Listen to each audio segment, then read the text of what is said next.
ఇవాళ అపార్డ్లో రంగారెడ్డి, మెదక్, హైదరాబాద్ ఈ జిల్లాలో ఎంపికైనటువంటి గ్రామ రెవెన్యూ అధికారులకు శిక్షణనిచ్చేటువంటి కార్యక్రమాన్ని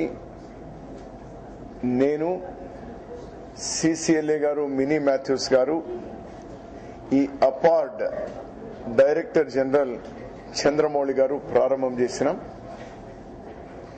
ఇవాళ రాష్ట్రం మొత్తంగా గ్రామ రెవెన్యూ అధికారుల యొక్క శిక్షణ 27 కేంద్రాల్లో జరుగుతూ ఉంది.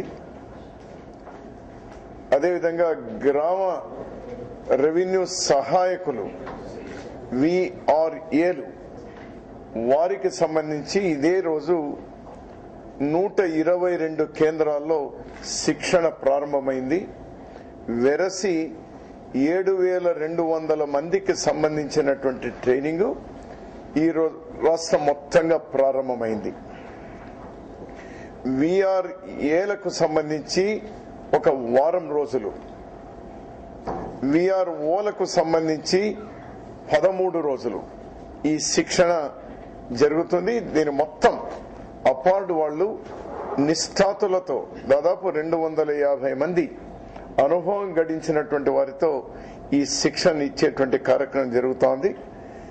ఇది ఆంధ్రప్రదేశ్ చరిత్రలో రెవెన్యూ శాఖలో అతిపెద్ద రిక్రూట్మెంట్. మండల వ్యవస్థ వచ్చిన తర్వాత మొదటి రిక్రూట్మెంట్ జరిగింది.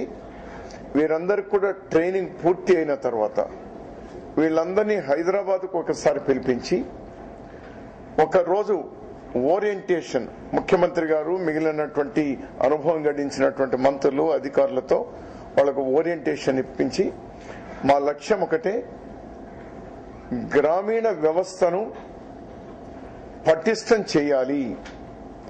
గ్రామ వ్యవస్థ పటిష్టంగా ఉంటేనే ప్రభుత్వ ఈరోజు అభివృద్ధి కార్యక్రమాలు కానీ లేక సంక్షేమ పథకాలు కానీ దాని ఫలాలు చివరి వాడికి కూడా అందుతాయని మేము పూర్తిగా నమ్ముతా ఉన్నాం.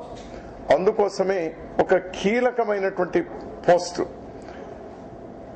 గ్రామీణ ప్రాంతంలో ఉండేటువంటి గ్రామ రెవెన్యూ అధికారి అనేటువంటి, అందుకోసం బాగా మెరిట్ ప్రివైల్ అయ్యేటువంటి విధంగా చూసాం.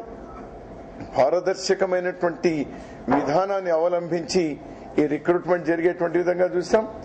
ట్రైనింగ్ కూడా చాలా పర్ఫెక్ట్ ట్రైనింగ్ ఇస్తున్నాం. మళ్ళీ వీళ్ళందరూ కూడా గ్రామీణ ప్రాంతాల్లో వచ్చేటువంటి 30 సంవత్సరాలు పనిచేయడానికి ఒక అనువైనటువంటి వాతావరణం కూడా ఉండాలి. వాళ్ళకి ఆ విధంగా తయారు చేయాలి అనేటువంటి ఉద్దేశంతోనే ఈ ట్రైనింగ్ ఈరోజు ప్రారంభించడం జరిగింది. ఈరోజు ఎంపికైనటువంటి అభ్యర్థులందరినీ కూడా, యువకులందరికీ కూడా నా శుభాకాంక్షలు తెలియజేస్తున్నాను. మరి ఈ ట్రైనింగ్ పూర్తి అయిన తర్వాత మీకు ఉజ్వలమైనటువంటి భవిష్యత్తు ఉండాలని కూడా నేను కోరుతా ఉన్నాను.